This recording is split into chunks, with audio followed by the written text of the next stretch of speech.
Okay guys, welcome back to Rearrange Rooms. It's your boy Jay, taking you through all the things that we did over the last week here in the house. We've got updates to the floors, we've got updates to the walls, we did some stuff in the kitchen, to the bathrooms. We're gonna take you through those right now, so without further ado, let's go.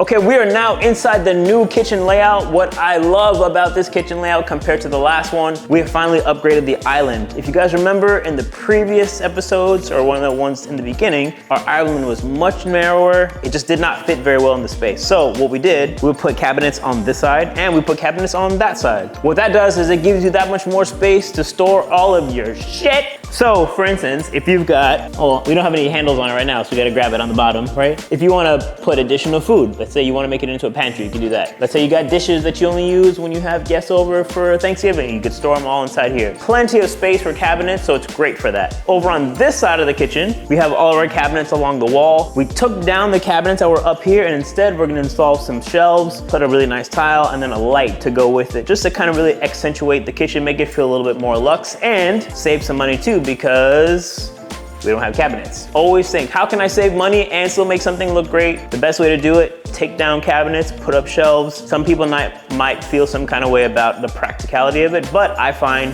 that they're just as practical because you can always store dishes on shelves the same way you can in a cabinet.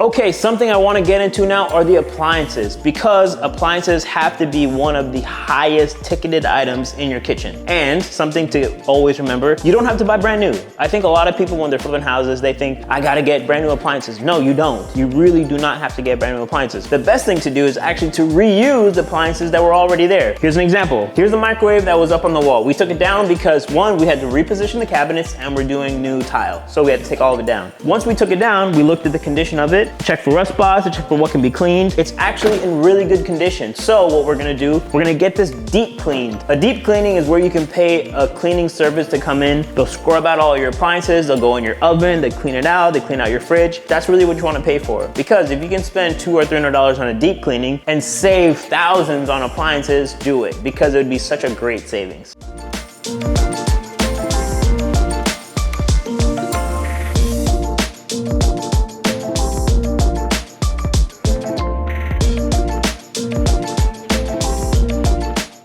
All right, here's a great example of it with the oven. So if you see this oven it's in really bad shape. And it's only in bad shape because it's covered in a lot of dust. It's covered in drywall dust, it's covered in drywall mud, and I take responsibility on that. I'm not here at this job site every single day, and I probably should have been here more, but I just have way too many job sites to be on, and I don't have enough help to be able to cover some of those. So in situations like that, I need to be more on top of my guys, saying like, hey, make sure you cover everything, or tuck it away so it doesn't get all messed up. So once it gets all cleaned up and nice and shiny and new, it's gonna look great when it comes to renovations. All right, y'all, so this is what I love when it comes to cabinet painting, is that you can save a lot of money not having to replace everything. Here's an example of that right here. These particular cabinets, we did not replace, and we didn't replace it for a very specific reason. It's because on the back side here, let me take you around and show you exactly why. There is an AC vent filter right here. So they actually custom built this wall. It's more framing, it's not even truly cabinetry. And then they put this beadboard on the outside to make it a little bit more dressy. Now, in order for us to put new cabinets there, we would have to rework all of that filter system. We'd have to take out all these cabinets, put in something new. Way too costly, way too time intensive. So instead, we went, got some paint. They have this really great paint at Behr, made by Home Depot, and it's specifically for painting cabinets. I had my cabinet painter paint that for me, including one base primer and then the finishing coat on top of it. And you get a really nice white cabinet. Yes, it may not be the exact match of what is a shaker cabinet for the rest of the kitchen, but it does provide a low-cost solution and makes everything white. So I think when a new person comes in, they're not even gonna notice. You might notice because it's your particular house, but to the average person, it's gonna look great.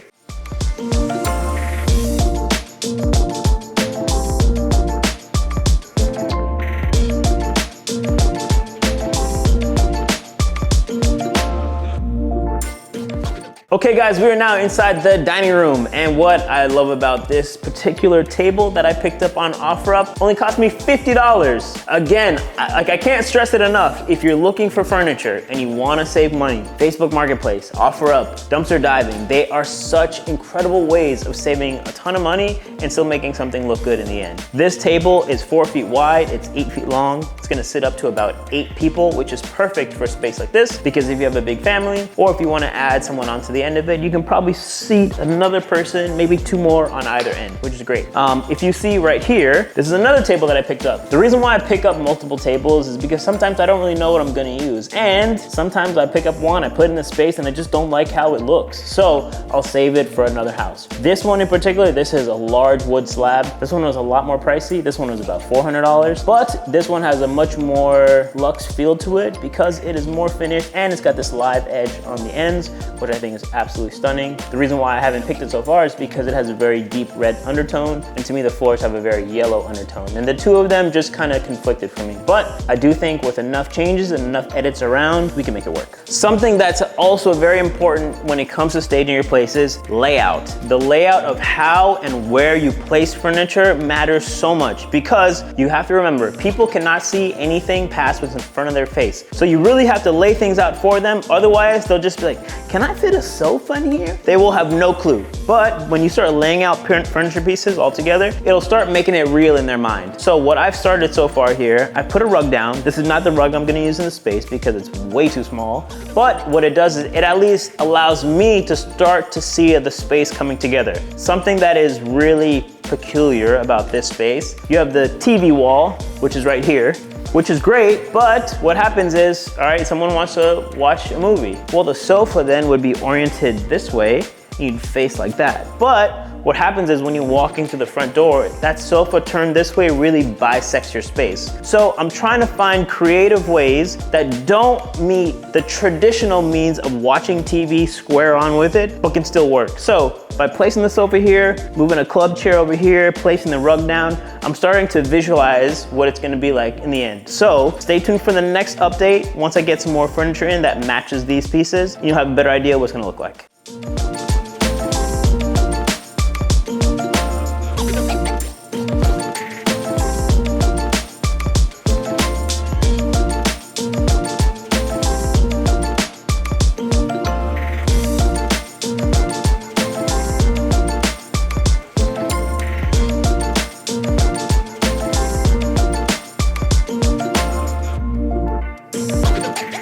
All right, we are in the pre-final of one of the bedrooms. This is the guest room in particular. We finally have our windowsills in. For the longest, we were trying to figure out what to do because we have very awkward window shapes. Usually you have like a 6-foot window for something like this, but this one in particular was more than 72 inches. It came out to like 74 and a half. So we had to do some custom stuff with some wood, cut it down. It actually looks really nice now that it's painted, which is great.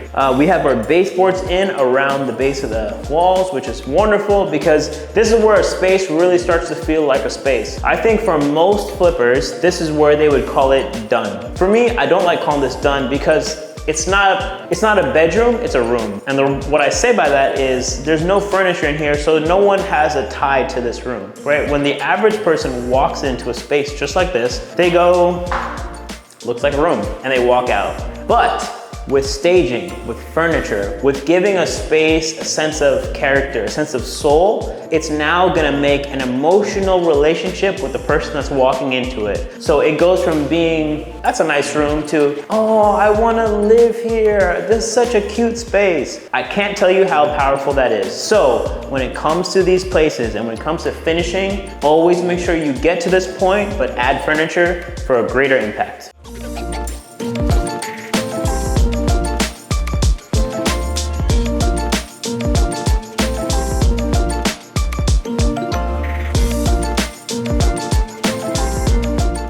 All All right, we are in the guest bathroom, and this one's really starting to round out shape. So we finally have our vanity in and it's in place. We have our faucet, and what I love is a lot of these things can be found on Amazon.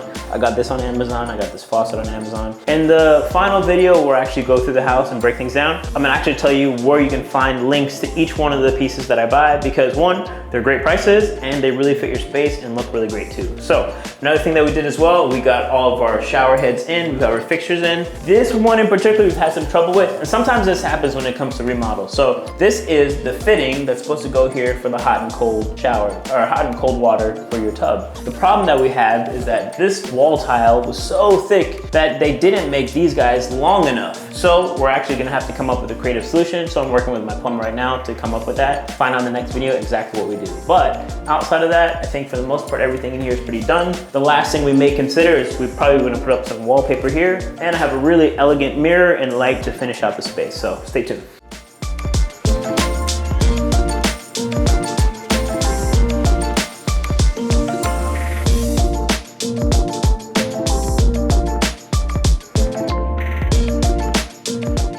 Okay guys, we are inside the main bedroom here, and very similar to the other bedroom, a lot of it's been done. Our walls are painted, our baseboard is in, our floor is in, we got our fans done. So again, this is very much like a final bedroom, but I have the next phase, which is the furniture starting out. This headboard and this footboard in particular, I got for an amazing price of $50 on OfferUp. And I don't even think the guy knew what he had because it was still in the box. And I was like, are you sure you're gonna sell it to me for this price? He's like, yeah, it's just a headboard. Go ahead and take it for that number. So what I'm gonna do is I'm actually gonna add sides to the end here so I can truly make it into a nice king size bed. And it's really gonna fill out the space really nicely. So just remember, when it comes to stuff like this, find ways to save money, always add furniture, make a big impact. Let's go.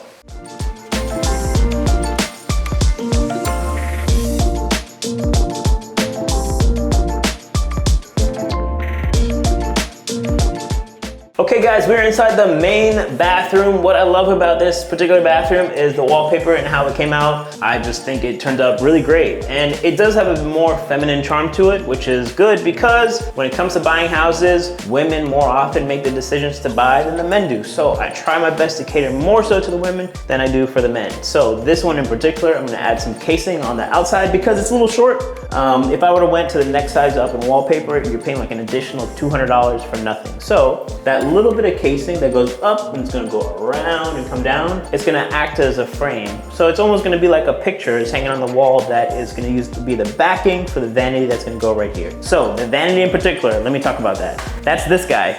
And I hate it. I absolutely hate it. I hate the color. I hate the look of it. I just do not like it at all. Some people will say, well, what's wrong with it? There's nothing wrong with that vanity. And it's true. There is nothing wrong with this vanity in particular, but I know how I am. And I know that if something doesn't fit the design, the look, or the feel of the space, that it's in my head, or it just doesn't really come together, I'm gonna swap it out. And what I love is that if you find places to buy stuff with great return policies, it's not even really gonna cost you anything other than maybe like an hour of your time to take it back to the store. So what I'm gonna do instead, I'm gonna find a vanity that's a lot thinner on the legs, a lot more open on the bottom so that it doesn't take up so much space in here because we're so limited on the space that we have. So we need to make sure we really utilize it to the best of its ability. Last thing that we did, we added in our shower doors. And these shower doors in particular, these were ones that I found on, I think, Wayfair. And I got them for a great price, maybe $400 or $500, and then another $100 for installation. So if I were to look and get these from somebody local, they'd probably charge me about $1,000. It'd be really pricey. And another thing I just thought about, we also got in all of our trim plates, our diverter, and our shower head. Luckily, this was done by Moen, who had installed the previous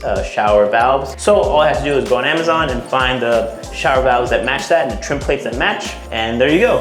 Now we have a near complete bathroom. Stay tuned for the final to see what it actually looks like in the end.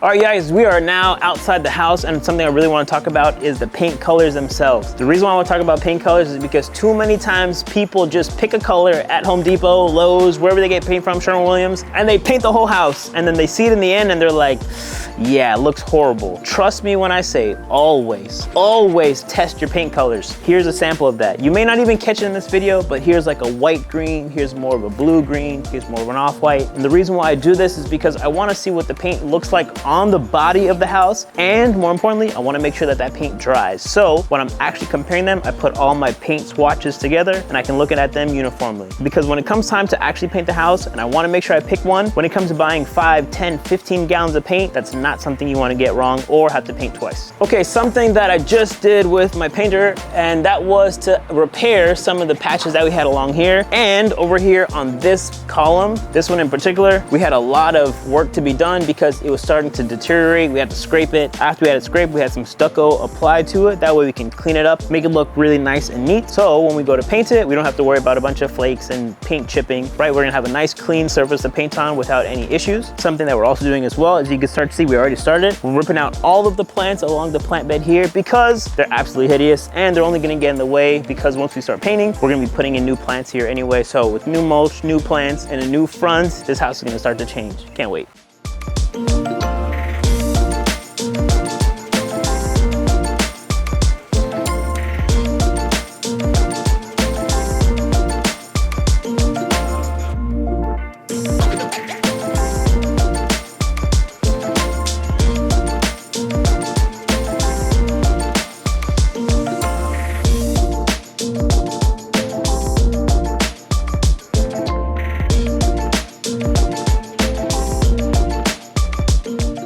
Okay guys, that wraps up this week's episode. I hope you enjoyed it. Make sure you guys tune in next week so you can see all the changes that we did when it comes to the interior, wrapping things up. We're also gonna go over some big box stores and when it comes to designing, specifically picking out backsplash tile and a few other countertop surfaces as well, because that's gonna be important when we do our installation in the kitchen. As far as out here, we're gonna finally clean all this garbage out of here that's been collecting for weeks. I can't wait to see it gone. On the back side of the house, we're gonna do some landscaping. On the front side, we're gonna do some landscaping, and you're gonna see the house painted. So make sure you guys stay tuned for that. Make sure you guys follow me on Instagram and right here on YouTube at Jay Abrams, and know that this is your channel for all things design and real estate. Let's go.